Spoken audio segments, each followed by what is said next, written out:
Nathaniel Drake, streetcar project doesn't deserve extra funding. Steve Kozachik insists the university needs to contribute fairly substantial amounts of money. Project manager for the streetcar, Shelley Ginn, has said the University of Arizona and Pima Community College must pay their fair share. UA and PCC, they said they no longer plan to contribute operating costs. U of A does plan to spend about $300,000 every year to subsidize streetcar passes for students and faculty. Now, again, that's got to be cheaper than the average rate of what it's going to cost individuals to ride the streetcar. So how many U of A students are in that number of 5,000 that they expect to ride the streetcar? And how does that $300,000 factor into the amount of money that they are potentially trying to bring in to help the operating costs?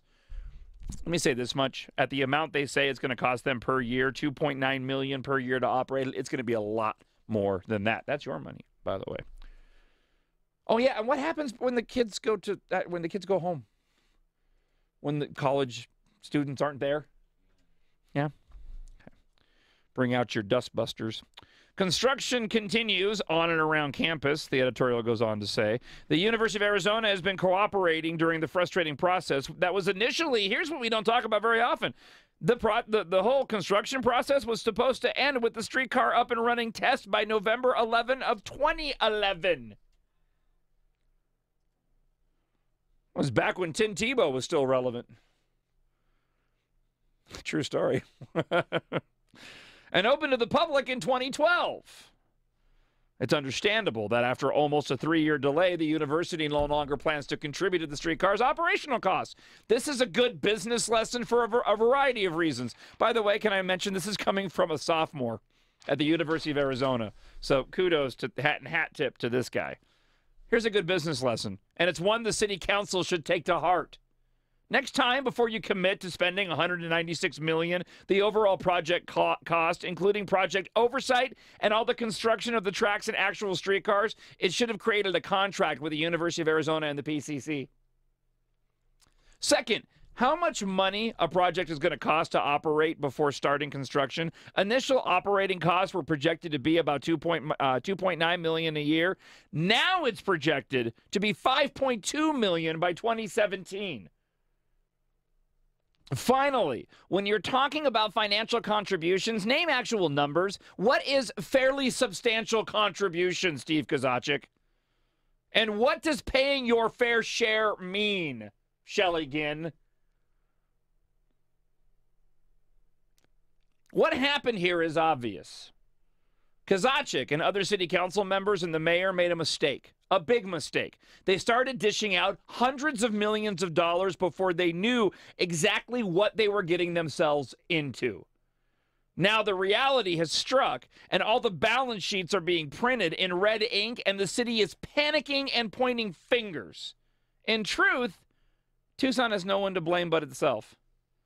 Hopefully, traffic congestion, once the streetcar is finally finished, around campus will decrease. Eventually, the streetcar might spur downtown Tucson's economy into hiring graduates and making more of a lively college town. But until the city can show the University of Arizona concrete facts as to how the streetcar will financially benefit the university students and faculty, $300,000 a year is enough of a substantial contribution. Correct. You know what? The thing that drives to the heart of all of this, for me at least, is the fact that, look, I'll give you voters signed off on this RTA plan. Okay?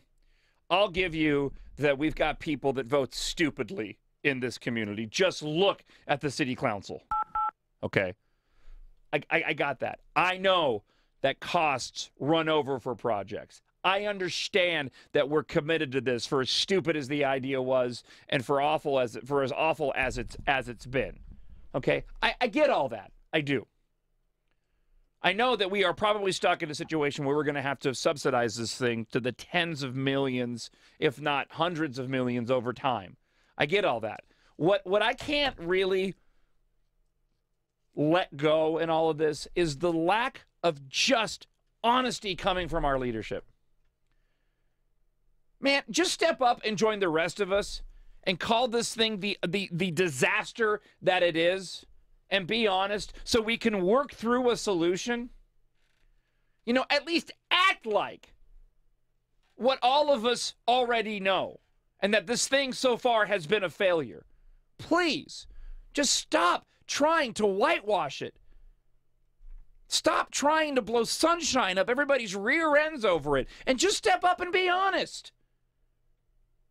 Yeah, we know it sucks, but because it's safety concerns, we got to shut down the Warren Avenue underpass. And yeah, eventually, we're probably going to have to close the entire streetcar route to everybody. And yeah, we screwed up. Just, take some ownership already.